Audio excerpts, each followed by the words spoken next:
ഇസ്ലാമിക സിംബലുകൾ പണയം വെച്ചിട്ടില്ല. നിങ്ങൾ മനസ്സിലാക്കണം, 37 കൊല്ലമായി യൂണിവേഴ്സിറ്റി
കമറുലുലമാ കാന്തപുരമസ്താടെന്ന കാന്തദർശിത്വമുള്ള സമകാലിക മുസ്ലിങ്ങളുടെ ആഗോളതലത്തിലെ അജയ്യമായ ശബ്ദം.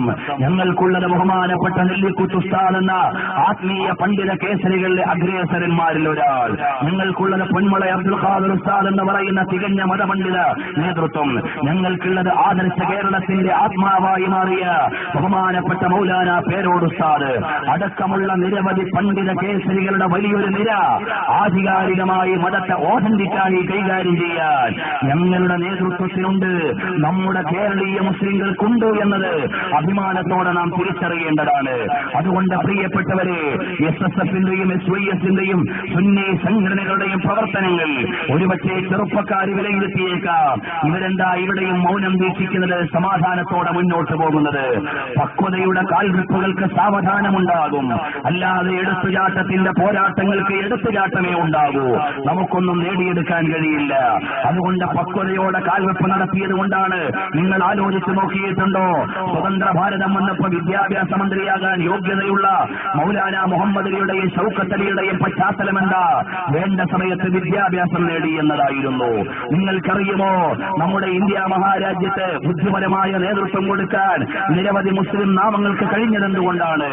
പടിഞ്ഞാറിന്റെ ആലയത്തിൽ പോയി പാശ്ചാത്യ വിദ്യാഭ്യാസം വേണമെങ്കിൽ നേടിയിട്ട് അവർക്കെതിരെ ശ്രദ്ധിക്കണമെന്ന് പഠിച്ചതിന്റെ പേരിലാണ്. മൗലാന മുഹമ്മദ് അലി ഷൗക്കത്ത് അലിയും ഫ്ലുവന്റായി ഇംഗ്ലീഷ് സംസാരിച്ച് രാജ്യത്തിന്റെ നിർമ്മാണ പ്രവർത്തനത്തിൽ പങ്കാളികളായവരാണ്. നിങ്ങൾ മനസ്സിലാക്കണം. അതുകൊണ്ട് പക്വതയും രാഷ്ട്രബോധവും വിദ്യാഭ്യാസവുമുള്ള നല്ലൊരു തലമുറയെ പാകപ്പെടുത്തിയെടുക്കാനാണ് മർക്കസു സഖാഫത്ത് സുന്നിയ 10,000 വിദ്യാർത്ഥികളെ പോറ്റുന്നത്. കാശ്മീരിന്റെ ചോരച്ചാലിൽ നിന്ന് കേരളത്തിന്റെ നീർച്ചാലിലേക്ക് കൊണ്ടുവന്ന് മഹനീയമായ വിദ്യാഭ്യാസവും ആവശ്യമായ അവശ്യ സൗകര്യങ്ങളും ചെയ്തു കൊടുത്തുകൊണ്ട് വിദ്യാഭ്യാസമാണ് കാന്തപുരം ഉസ്താദ് കൊടുത്തുകൊണ്ടിരിക്കുന്നത്. ഇവിടെ ഏത് മുഖ്യധാരാ മാധ്യമങ്ങളാണ് അതിനെ ശ്ലാഘിക്കാത്തത്? നിങ്ങൾ തിരിച്ചറിഞ്ഞിട്ടുണ്ടോ? അതുകൊണ്ട് കാലത്തിന്റെ ആവശ്യത്തിനനുസരിച്ച് വിവേകവും ബുദ്ധിയും ബോധവുമുള്ള ഒരു സമുദായത്തിന്റെ സൃഷ്ടിയാണ് പ്രിയപ്പെട്ടവരെ നമുക്ക് ആവശ്യമുള്ളത്. അല്ലാതെ കേവലമായ എടുത്തുചാട്ടം നമുക്ക് അപകടമേ തരികയുള്ളൂ.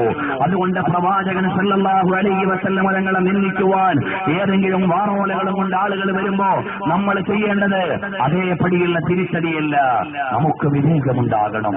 ഇവിടെയുള്ള എല്ലാ ക്രിസ്ത്യാനികളും മുസ്ലിം വിരോധികളല്ല, ഇവിടെയുള്ള എല്ലാ ഹിന്ദുക്കളും മുസ്ലിം വിരോധികളല്ല, ഇവിടെയുള്ള എല്ലാ മറ്റു മതക്കാരും ഇസ്ലാമിക വിരോധികളല്ല.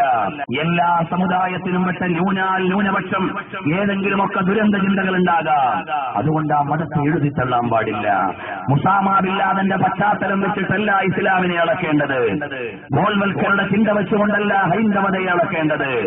ഇങ്ങോട്ട് മാറിയിട്ട് ക്രൈസ്തവ ഭീകരന്മാരെയോ അല്ലെങ്കിൽ രാഷ്ട്ര നിർമ്മാണ പ്രവർത്തനങ്ങളിൽ അപകടകരമായി മുന്നേറിയ ആളുകളെയോ കണ്ടിട്ടല്ല ഈ രാജ്യത്തെ ക്രൈസ്തവരെ വിലയിരുത്തേണ്ടത്.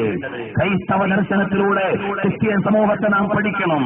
ഹൈന്ദവ സഹോദരന്മാരുടെ മാനുഷിക മൂല്യങ്ങളെ പിടിച്ച് സൗഹാർദ്ദത്തോടെ ജീവിച്ച രാജ്യമാണിത്. നമുക്കിനിയും ഒരുമയോടെ മുന്നോട്ട് പോകണം.